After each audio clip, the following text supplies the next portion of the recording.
Is this working? I don't know. Welcome. I'm not going to say channel because this is probably the first out of few videos that I will make every few months. Or, I don't know. Maybe this will be the one. But I'm not going to say welcome to this channel because realistically, I don't know if I'll keep up with this.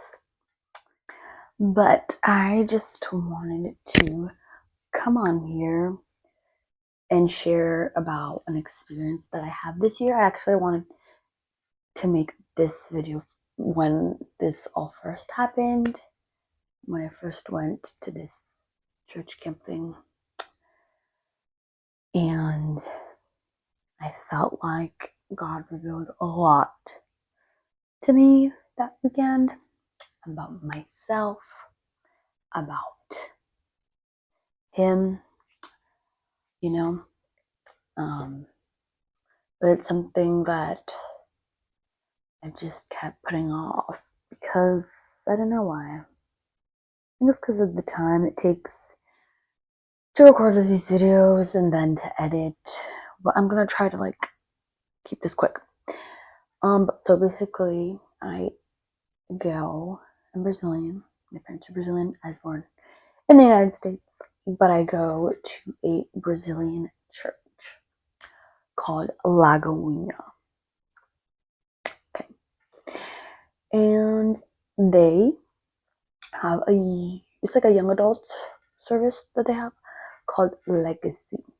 And they have a camp that happens every year. And this was the third year that it comes, and it was about to go, and I almost was not going to go again for the third time. But when it came around and I saw that they had payment plans, I was like, yes, this is it.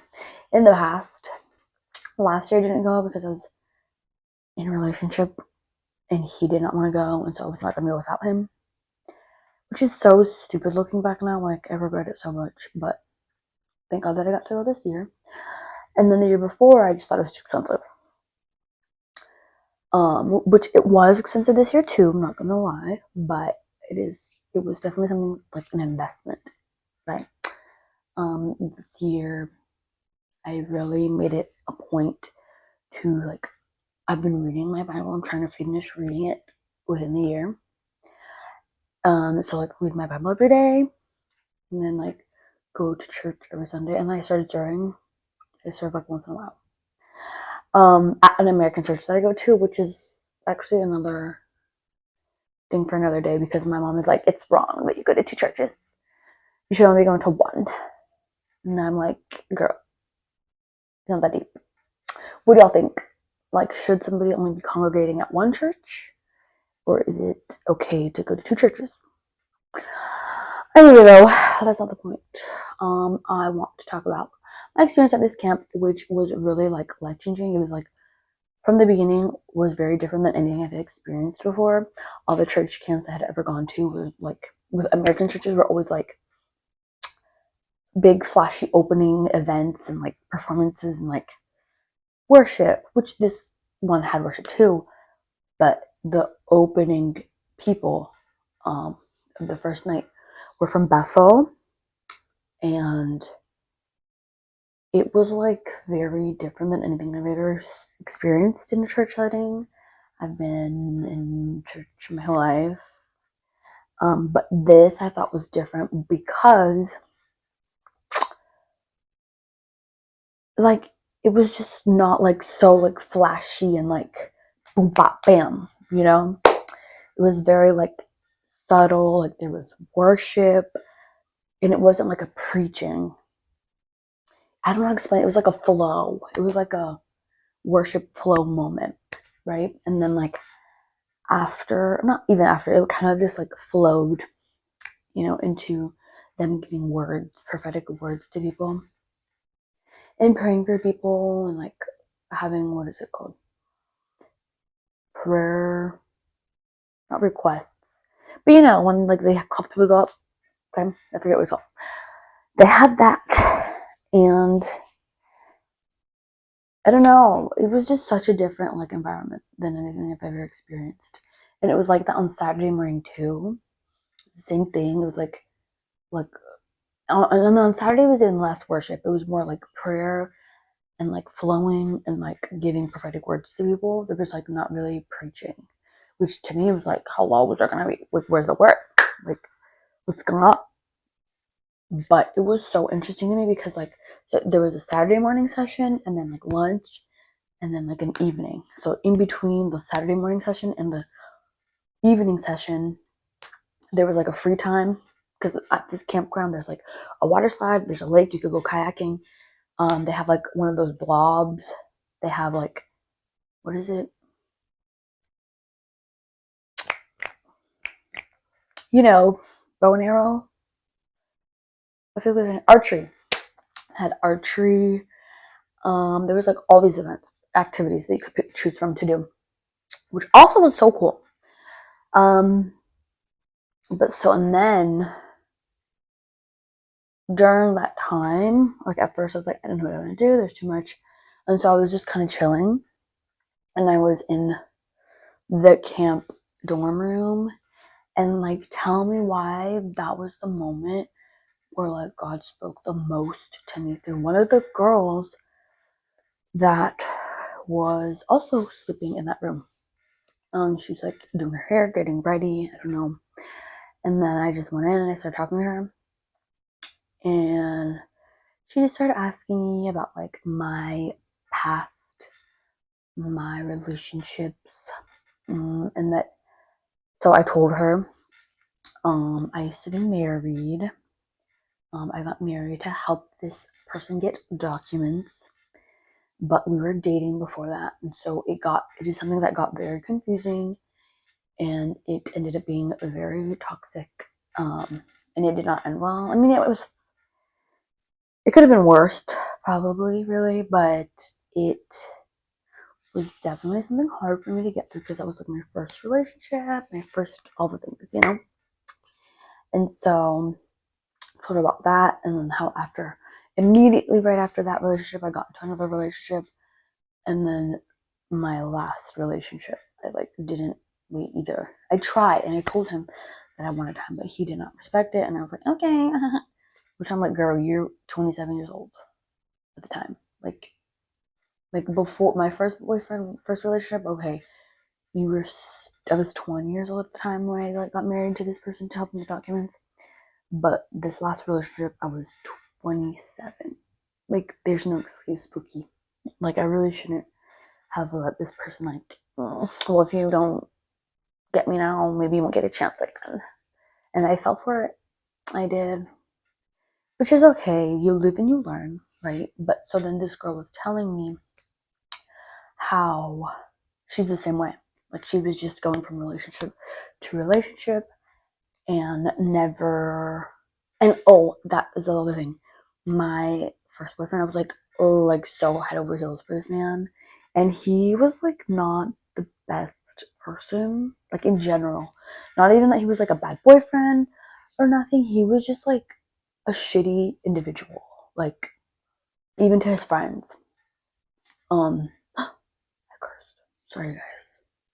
But he was just like not a good person, and I was like so obsessed with him. Like till this day, people bring up, and I'm like, you did like, girl, bye. I try not to be, you know, but it's kind of hard. And then the second guy that I dated after him was so sweet. But with that one, I got like scared of like commitment, of like I don't even know. I was scared that like because I wasn't like 100% sure that I wanted to get married to him within a year, that like that wasn't gonna work, and that was it. Like, and so I broke up with him. You know, he was like so kind, so sweet, like such a good person, so kind. And then my last boyfriend, he was also like really kind, even though like in the beginning of the relationship, he like pressured me into the relationship, but like he was more kind and good than bad. Um, Except we started arguing a lot, but that's another story. But so then this girl was telling me how she's the same way, how like people that don't like her, she like loves and like, wants them, and that people that treat her well and love her so much that she doesn't want them. Did I say that right? I feel like I mixed that up. But so, and then she was telling me how that is part of a father wound, which to me was a surprise because, like, I have father, like, I had my father in my life my whole life. Even though he wasn't like super involved and engaged, he was like a part of my life, and so I was like really confused what she meant. But then, like, as the day went on, as the conversation went on, I kind of like understood what she meant because that reflects in your relationship patterns, and it has in my life. So I guess I'm making this video to just, like, I don't know, put out there, I guess. And I think I'm being very vague, but I don't want this to be long. But like it, like, stop and like think and like reflect if like your relationship patterns and like, not maybe even just in relationships, but like other relationships in your life, not just romantic relationships. Maybe you have like a father wound that is like not healed or that needs to be addressed, either in a church setting or like therapy too. Because that was something that I was very like kind of like, whoa, like I feel like I was kind of blindsided, or that like I was kind of avoiding this my whole life. But so this girl prayed for me after we had that conversation, and she felt like as she prayed for me that she saw that there was like trash, like old trash that needed to be taken out that I was kind of like ignoring, right? Which I definitely agree and could see how that makes sense in my life and how I was seeing that while she prayed for me. So those father wounds is probably some of the trash that needs to be addressed for myself, along with all other relationship drama. Drama, no.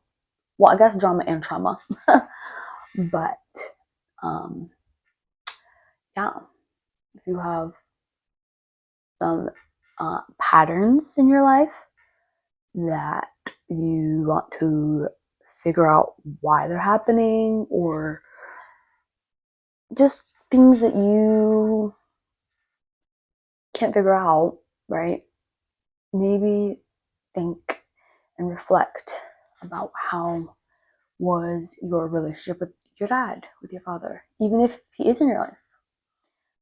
Because I know people that don't have their fathers in their life are going to have father wounds also, probably worse ones maybe, but it also depends because I've also met people that their father wasn't a part of their life for like the early years of their life, and then their dad came into their life and they became very close, which for me is not the case. Like, I've healed and I've addressed this issue in my life, but me and my dad are not the close right now. He has Alzheimer's, and like I feel like he's like fading away, and so I feel like now it's pointless to like try and, I don't know, become close with him and spend time with him, especially because, so I live in America still. My parents moved back to Brazil in 2022, and so that is something else. It's like another factor of why I like, how do I like even be close if I live far away? I mean, I talk to my mom every day, but I don't know, I never know what to talk about with my dad, so I just don't. Which I guess is wrong on my part because I know like as we get older, we're supposed to be the ones that like put in the effort to have a relationship and spend time with our parents. But it's something that is so delicate and so like, I don't know what the word is, like, I don't know, just something that you have to go about with a lot of like wisdom and discernment, I guess. Um, but yeah, I just wanted to share that even if you have a father, you could have a father wound that needs to be addressed and healed. Yeah, thanks for watching. I would say subscribe, but I don't know if I'm going to post anything else. Maybe in like 6 months. Because I've been thinking about doing this for like 3 months. So maybe in 3 more months I'll post something else. But yeah, that's all. Bye.